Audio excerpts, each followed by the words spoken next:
दोस्तों, जब कोई कहता है कि वो ऋषिकेश जा रहा है, तो लोग सोचते हैं कि वो सिर्फ रिवर राफ्टिंग या कैफे घूमने जा रहा है।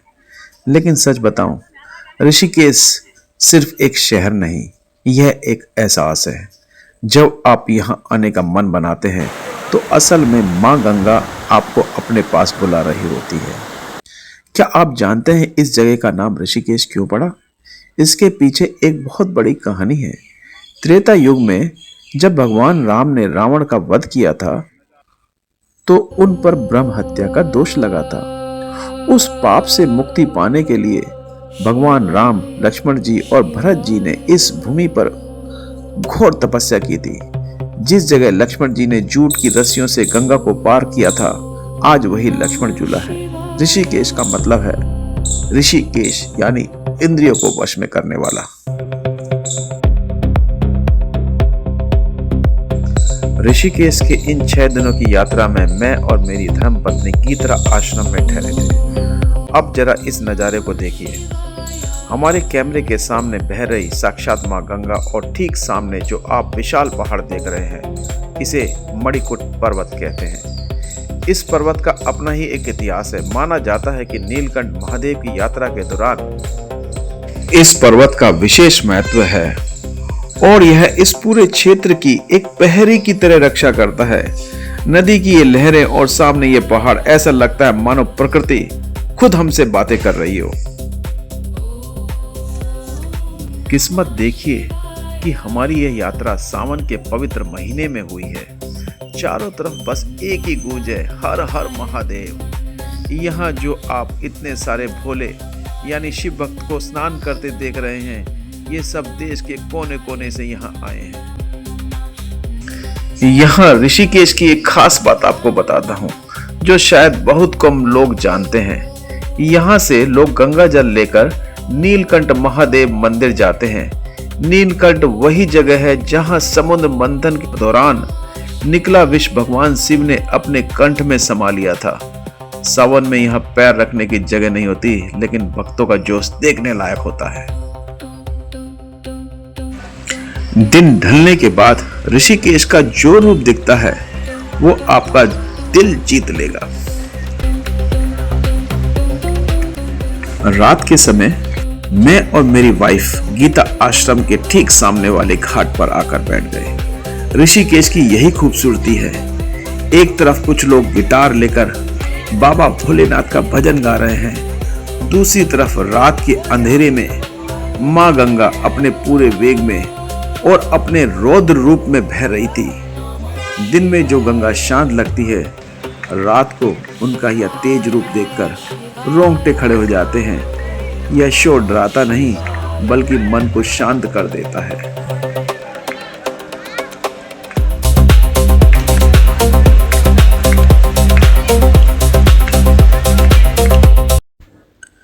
चलिए, अब हम आपको गीता आश्रम के गेट नंबर 1 से अंदर लेकर चलते हैं।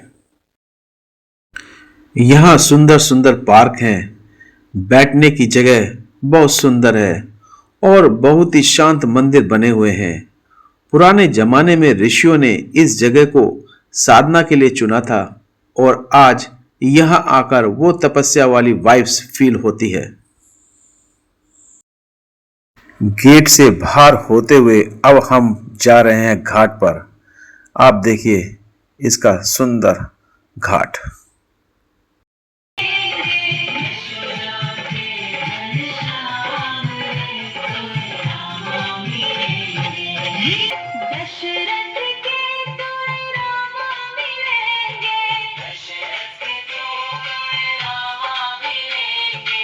हरे राम हरे कृष्णा कृष्णा कृष्णा कृष्णा हरे हरे राम हरे कृष्णा कृष्णा कृष्णा कृष्णा हरे हरे राम हरे कृष्णा कृष्णा कृष्णा कृष्णा हरे। स्वर्ग आश्रम में जहां हम ठहरे थे, वो जगह एक स्वर्ग के समान थी।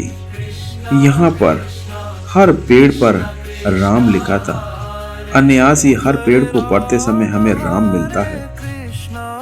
कृष्णा कृष्णा हरे हरे राम हरे कृष्णा कृष्णा कृष्णा कृष्णा हरे रे।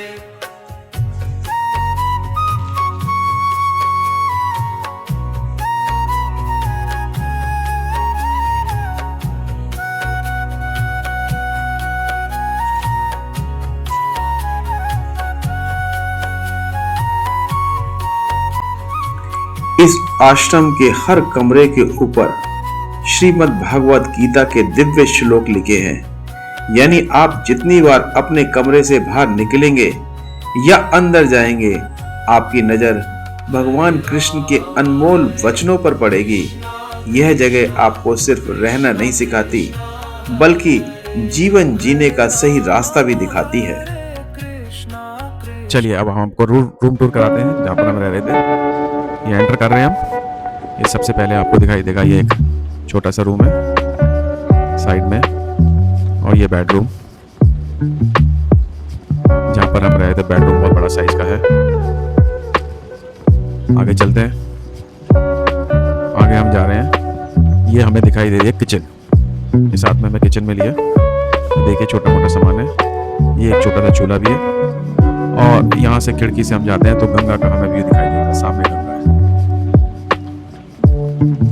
जब भी हम रूम से बाहर जाते थे या अंदर आते थे, तो ऊपर लिखे श्लोकों को जरूर पढ़ते थे। जिससे सब जीत निडर रहते हैं, और जो सब प्राणियों में निडर रहता है वह मोह से छूट जाता है, सदा निर्भय रहता है। 6 दिनों के लिए सर आश्रम का यह कमरा हमारा घर बन गया था। और यहाँ देखिए, ऋषिकेश की इस हसीन सुबह में मेरी धर्मपत्नी इस छोटे से चूल्हे में हमारे लिए गर्मा गर्म चाय बना रही हैं। तीर्थ में इस तरह सादगी में रहने का मजा ही कुछ और है।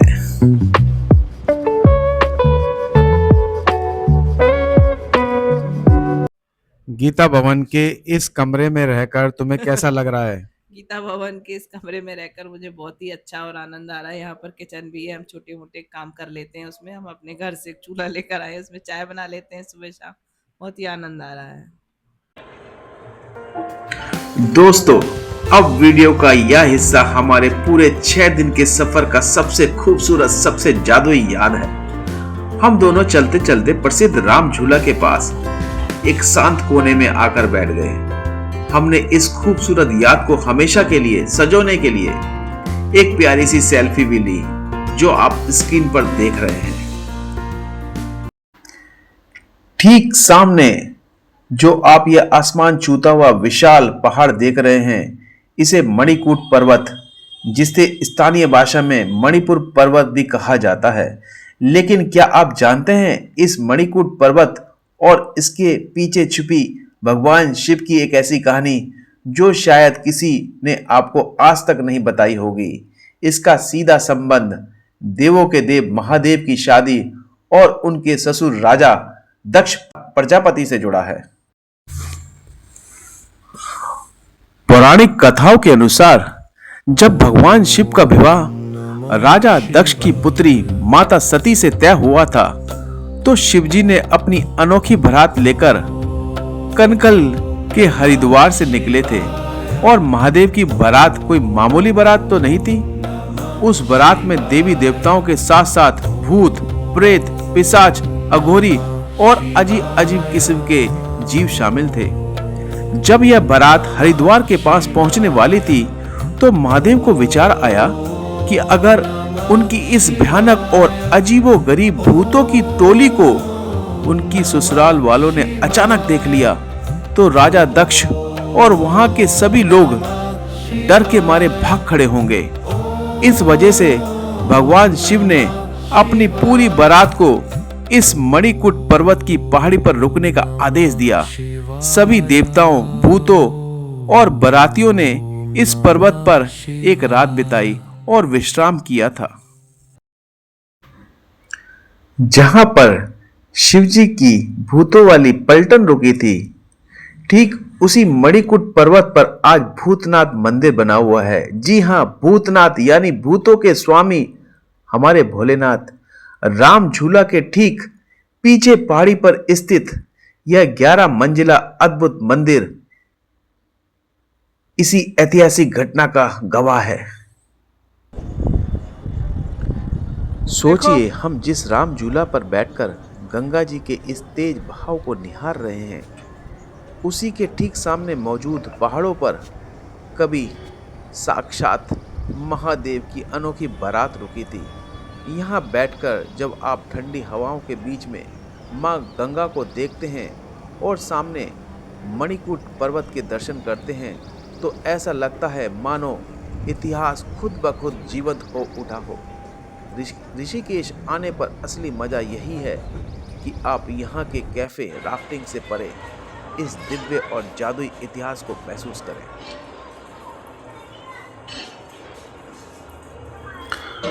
वैसे अब हम इस मणिकूट पर्वत के रास्ते आगे नीलकंठ महादेव मंदिर की यात्रा पर जा रहे थे, तो रास्ते में हमें पहाड़ों पर एक ऐसा भयंकर और खूबसूरत नज़ारा देखने को मिला, जिसे हम अपने वीडियो में आगे छोटा सा ऐड कर रहे हैं।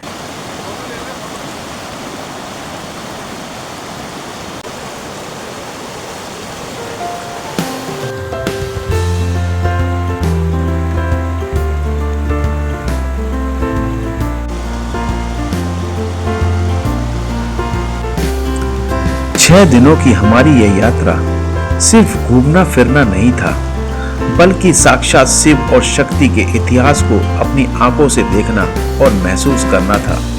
अगर आपको हमारी यह जानकारी और हमारा यह सादगी भरा सफर पसंद आया हो तो इस वीडियो को लाइक जरूर कीजिएगा और कमेंट में पूरी श्रद्धा के साथ लिखिए, हर हर महादेव, हर हर गंगे।